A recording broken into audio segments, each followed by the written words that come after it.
poppin' YouTube, welcome to my channel, Astro Finesse. It's your boy Lil Finesse Jiggy Hippie, back with another video for y'all.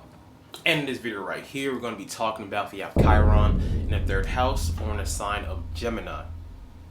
And I'll pause for the cause. If you don't know how to find your Chiron placement, if you're a new subscriber, if you're just starting off your journey of self-love, self-knowledge, self-understanding, if you don't realize why it's so important that you have to look at your birth chart, study your birth chart, and to love yourself through astrology and numerology, don't worry, I got you. There's a couple of videos, I'll put the link in the description. You have to watch them first to become hip to the knowledge of what I'm about to talk about right now. So if you look at your birth chart or your natal chart, it's the same thing, and you realize you have Chiron in the third house or the sign of Gemini, this video is for you. So without further ado, let's just get it poppin', shall we? Now you already know before I start, I'm gonna give y'all a list of some celebrities so y'all can visually see what Chiron in their third house people look like and act like in reality. Then I'm gonna have a list of celebrities that have Chiron in the sign of Gemini. So to start, we got Rihanna, Prince, Khloe Kardashian, Morgan Freeman, Malcolm X, Stevie Wonder, Gwen Stefani, Big Sean, Nina Simone, and Kalani. And now these are the celebrities that have Chiron in the sign of Gemini. So we got Rihanna again, Lady Gaga, Kendrick Lamar, Lana Del Rey, Drake, Amy Winehouse, Cristiano Ronaldo, Adele, LeBron James, and Katy Perry. Alright, so boom, Chiron in the third house or Chiron in Gemini. First of all, what does Chiron mean? What does Chiron present in our birth chart? So Chiron, to start off, is an asteroid. It's not a planet. It's an asteroid that orbits in between the planet of Saturn and Uranus. So the best to understand this is you can kind of put the mixture of the two energies because it's orbiting in between it. So Saturn restricts us and Uranus kind of liberates us and kind of puts us in the forefront for humanity to be progressive. So what Chiron does, it kind of tells you where in your life, looking at the house and the sign it's in, where in your life you came into this lifetime already with a wound, already with a place of insecurity, already with a place of weakness, kind of a problem that you come into this lifetime already having that Saturn factor in it. It's like you kind of are hard on yourself, very restrictive on yourself, very pessimistic on yourself in this area in life. So what Chiron is here to teach us is to show us our weakness, and once we heal from this weakness, we could then unlock the potential, because it's the key, unlock the potential to heal others. And now it's considered a wounded healer, and where it got its name from, for those that have not heard the story, I gotta take y'all way back to a Greek mythological story.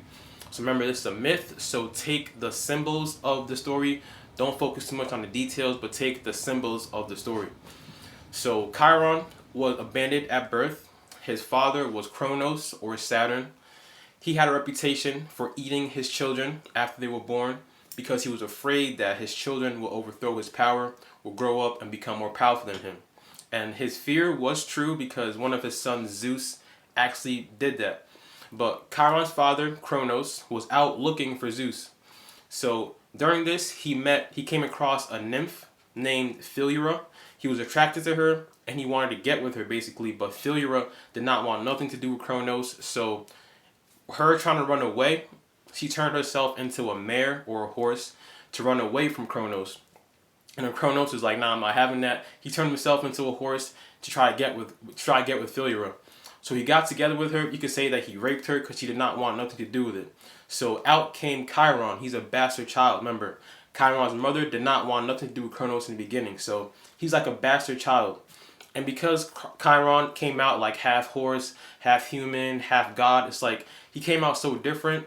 So Chiron's mother was so ashamed. She did not want nothing to do with it. So she abandoned Chiron at birth. So out came Apollo.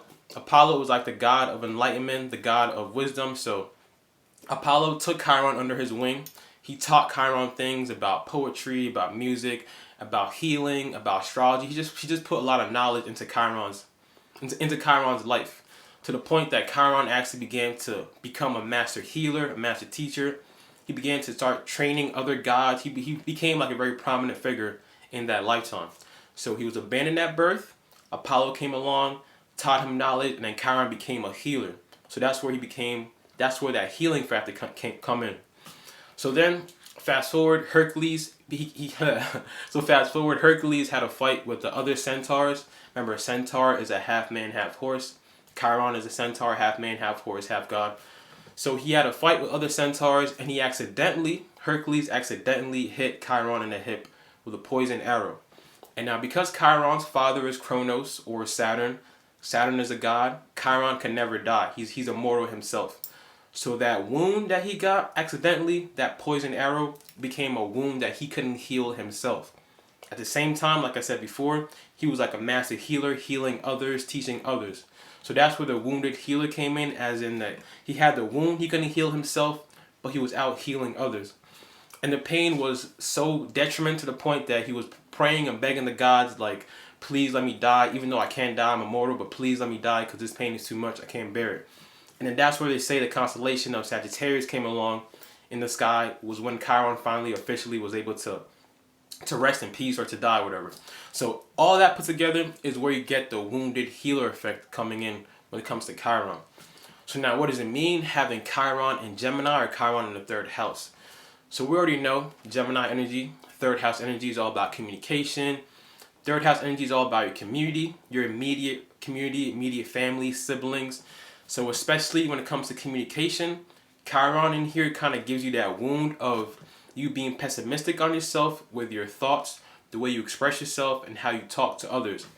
Especially this manifests during your childhood years, because Chiron really is like the wound you get during your childhood years, and you're kind of forced to heal yourself as you're growing up into an adult.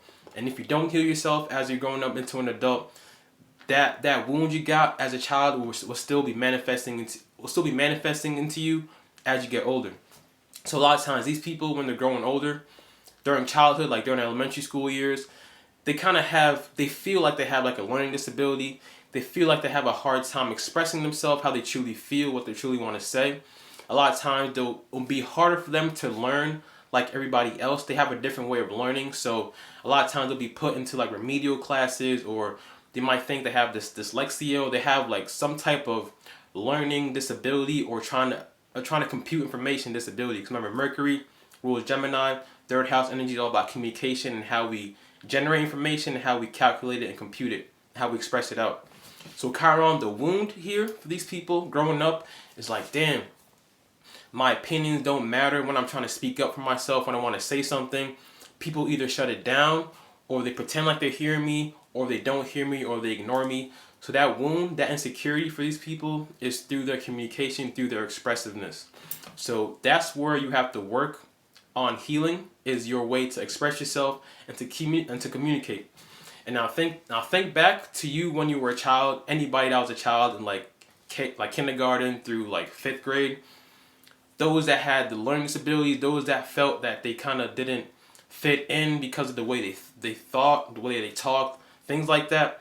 And now fast forward to you as an adult, understand that a lot of times you get put into categories when you're not understood, that people think like, oh, that person is dumb, or oh, that person can't express himself well, or that person is not smart.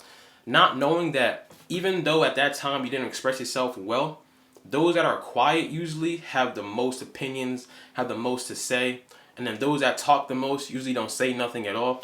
So understand that with this placement, at first it felt like, yo, I can't really express myself freely, or I'm afraid, I'm pessimistic on myself. But understand that your healing power, the key to unlocking your potential to actually helping others, using that Uranus energy to kind of liberate yourself, to help humanity. Your key to unlocking that potential is actually understanding yourself like, I actually have value in my thoughts, I have value in my speech. And once you actually heal yourself and understand that, no, I'm not dumb, no, my thoughts matter, no, I have my own way of learning, or no, I know how to read, like, or just understanding that your mind is intelligent based off the fact that people might look at you differently.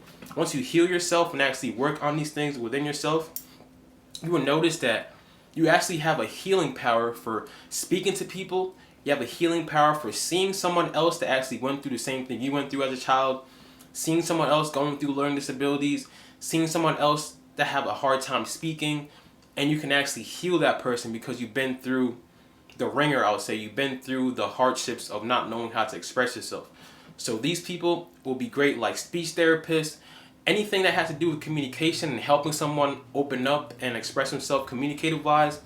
That is your avenue to actually help people, and that is your avenue that people will look up to and will appreciate your advice, because you know what it feels like not to be able to express yourself freely.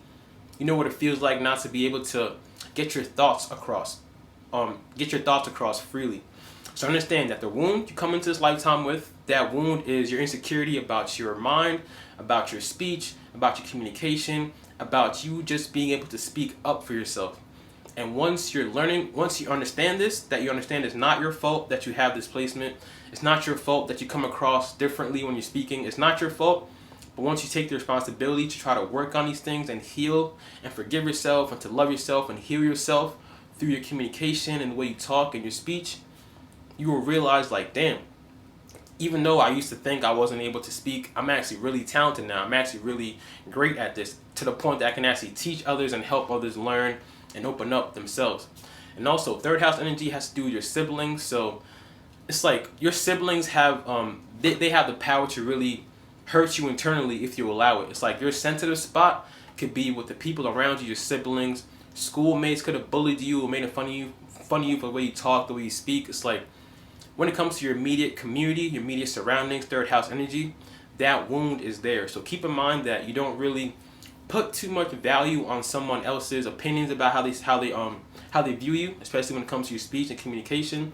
But rather, put yourself in situations to express yourself more. If it's not public speaking, like make videos or write, do vlogs, do something that helps you get your thoughts out, get your opinions out. Like I said, the quietest people in the room are usually the ones that have like so many things in their mind that the world needs to hear. And the loudest person in the room talks so much and nobody even, like, what they're saying has no substance, no value. So your mind is very valuable after you actually heal yourself, understand who you are, understand like, look, I have to work on these things. It's not my fault. I'm not going to be down on myself. I'm not going to be so pessimistic and be so quiet and be so afraid to speak up and be so afraid to express myself because I think I can't talk right or because I think I'm not smart.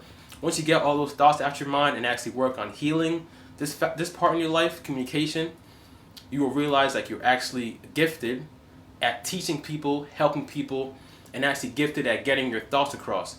Your speech can actually heal others after you healed yourself. So understand that wounded healer effect.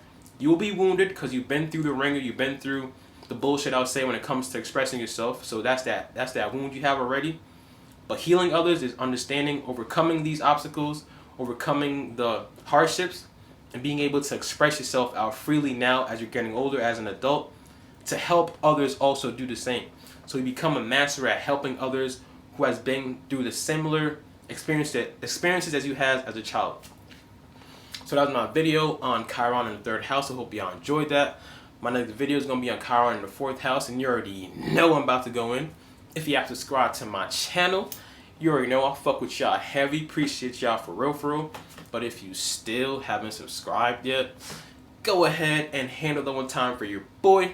Don't forget to drink your water, mind your business, and be safe out here. It's your boy, Lil Finesse Jiggy Hippie. I'm going to see all y'all when I see y'all. Peace.